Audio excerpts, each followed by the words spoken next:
HPCL देखिए काफ़ी बड़ी करेक्शन हो चुकी है और यहाँ पर थोड़ी सी रिकवरी आ रही है।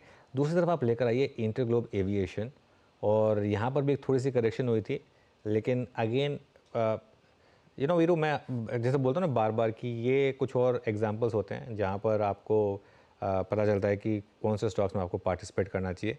और मैं एक चीज़ आपको और बोलूँ, मैं पिछले 10 मतलब 7-8 दिन से काफ़ी ट्रैवल कर रहा था।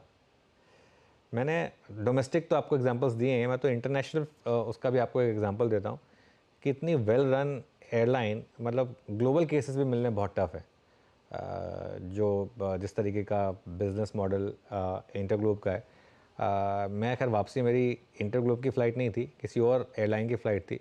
मैं उसके बारे में नेगेटिवली बोलना नहीं चाहता हूँ, लेकिन उसने मुझे बता दिया कि क्यों इंटरग्लोब इतना चल रहा है। क्योंकि एक बिज़नेस करना जो होता है ना, वो कुछ ही कंपनियों को आता है, और उनमें से एक इंटरग्लोब एविएशन है। मैं आपको एक सिंपल सी चीज़ बता रहा हूँ। जब मैं वापस आ रहा था तो मैंने एक सिंपल चीज़ पूछी थी एक जो उस एयरलाइन से, और इतना एस्केलेशन के बाद भी कोई मुझे उसका सही जवाब मिला नहीं। तो ये मतलब एक और रीज़न है कि मेरा ट्रस्ट जो है इस पर एक हमेशा रहा है कि ये कोर पोर्टफोलियो स्टॉक है। आपको देखिए किसी भी लेवल पर आपने लिया है, इसने बहुत पैसा बना के दिया आपको।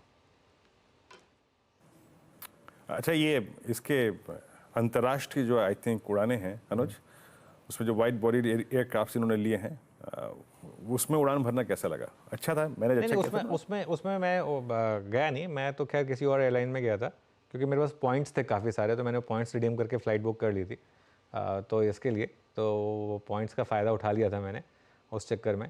लेकिन क्या होता है कि ये स्पेशली आप काफ़ी जब लंबी फ़्लाइट के बाद थक जाते हैं ना, मतलब काफ़ी लंबी ट्रैवल के बाद आप थक जाते हैं, प्लस ओरिजिनल फ़्लाइट आपकी फ्री की थी, कोई वो दिक्कत नहीं थी।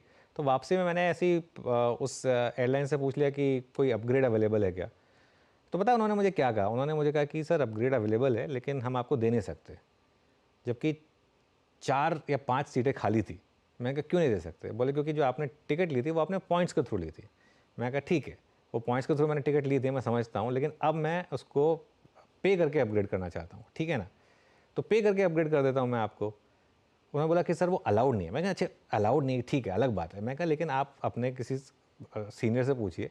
मैंने कहा कि आपकी वो 4 या 5 सीटें खाली जाने वाली हैं, ऐसा नहीं है कि वो भरी हुई हैं, और मैं उसके लिए आपको पे करने को तैयार हूँ, ठीक है? आपके लिए तो वो रेवेन्यू है, आप उस रेवेन्यू को क्यों छोड़ रहे हैं? मैं कहा मैं जानना चाह रहा हूँ एक एज अ मतलब मैं कहा मैं एज एन एडिटर जानना चाहता हूँ कि ऐसा क्या है कि आप रेवेन्यू छोड़ने को तैयार हैं, लेकिन वो आपकी वो जो पॉलिसी इतनी आप उसके ऊपर स्टकअप रहना चाहते हैं। उन्होंने कहा नहीं सर यही पॉलिसी है। मतलब मैं ये देख रहा था कि क्या मतलब यहाँ पर सामने मतलब आपको पैसा मिल रहा है, लेकिन आप लेने को तैयार नहीं हो, वो खाली जा रही है सीट। ऐसा भी नहीं है कि वो भरी हुई है फ़्लाइट। खैर ये सब चीज़ें होती रहती हैं फिर।